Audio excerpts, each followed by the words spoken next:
यह घटना बड़ौदा के गुजराती युवक के साथ हुई भयानक किस्से के बारे में। उसका नाम जिग्नेश है। वे अपने माँ बाप के साथ अलकापुरी में रहता है। उसके पापा मिठाई की दुकान चलाते हैं और उसकी माँ गृहिणी है। 5 साल पहले की यह घटना है, जिसकी वजह से वे आज भी डरा हुआ रहता है। ये पूरी घटना के बारे में वे बताता है। इस घटने को याद कर कर आज भी मेरे दिल की धड़कन बढ़ जाती है। डर के कारण मेरे हाथ भी कांपने लगते हैं। भूत प्रेत और शैतान में मैं कभी नहीं मानता था। ये सब बातें बकवास है, यही मानता था। लेकिन ये घटने के बाद जब मैं अंधेरी गली में से भी निकलता हूँ तो मेरे पैर थर थर कांपने लगते हैं। आज मेरी ऐसी हालत हो गई है कि आज तक रात को भी सोने के समय घर की लाइट चालू रखकर सोता हूँ। मेरे पापा बेहद ही कड़क स्वभाव के हैं। 12वीं कक्षा में खराब परिणाम आने के कारण मेरे पापा का गुस्सा 7वें आसमान पर पहुंच गया था। उन्होंने मुझे मार पीट के घर से बाहर निकाल दिया। मैं बड़ौदा से राजकोट भागकर चला आया। वहीं पे मुझे एक दोस्त ने रहने के लिए जगह दी, लेकिन मुझे कौन काम देगा, क्योंकि 12वीं कक्षा में नापास हुआ था। नौकरी नहीं मिली। फिर मैं भी हिम्मत नहीं हारा। मैं अपने पिताजी का व्यवसाय मिठाई और नाश्ता बेचना शुरू कर दिया। राजकोट के गोंडल रोड पर फुटपाथ पे पूरी शाक बेचना शुरू कर दिया। मिठाई बनाना और सारे प्रकार के नाश्ते बनाने का काम मुझे मेरे पापा ने बचपन में ही सिखा दिया था। मुझे सब कुछ बनाना आता था, लेकिन पता नहीं मेरा धंधा ठीक से चलता नहीं था। पूरे दिन में मानो 2-3 ग्राहक आते थे, इसलिए मेरा बनाया हुआ सारा नाश्ता फेंक देना पड़ता था। गोंडल रोड पे मैंने जहाँ पे लॉरी खड़ी की थी, वे बहुत भीड़ भाड़ वाली जगह थी। मेरे सामने सारी लॉरी पर भीड़ लगी हुई रहती थी और मेरा ही काम बंद रहता था। मैंने आखिर में हार मान ली और बस सब कुछ बेचकर पिताजी के पैर पकड़कर माफ़ी मांग लूँगा।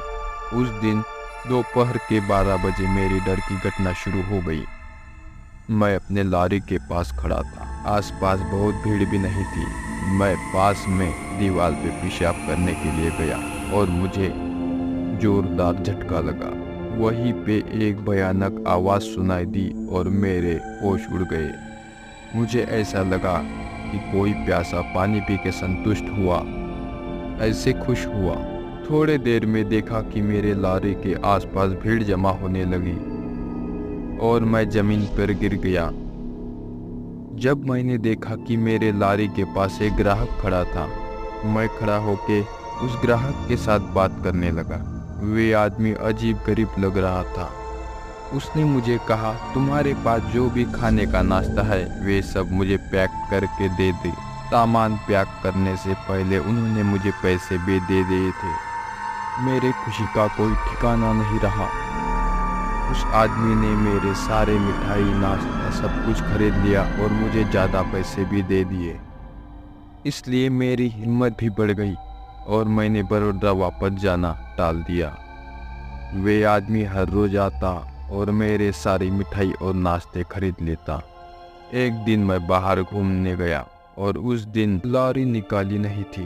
दूसरे दिन लॉरी लेके काम पे पहुंचा तो वे आदमी मेरे सामने आके खड़ा हो गया और गुस्से से लाल होकर मेरे सामने घूरने लगा। उसने मुझे सिर्फ उतना ही कहा कि मैंने तुम्हें तुम्हारे तकलीफ में मदद की और तुमने मुझे कल भूखा रखकर इसका बदला लिया और मैं तुम्हें इसकी सजा दूंगा।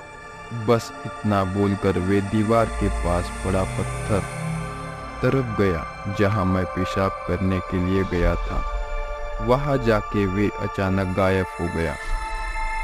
उसकी धमकी और उसका गायब हो जाना यह देखकर मेरे तो पसीने छूट गए।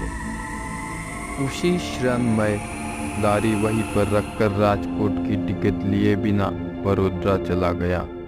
पिताजी से माफ़ी मांग ली तो राजकोट शहर की बात तो दूर, उसका नक्शा भी नहीं देखना चाहता। सो आई होप गाइस आपको यह स्टोरी अच्छी लगी हो। सुनने के लिए धन्यवाद। दोस्तों, मैं आशा करता हूँ कि आपको ग्राहक के रूप में प्रेत से हुआ सामना, यह शिक्षक वाली रियल हॉरर स्टोरी पसंद आई होंगी, और ऐसी ही रियल स्टोरी हिंदी में सुनने के लिए हमारे YouTube channel the dark reels को सब्सक्राइब कर ले।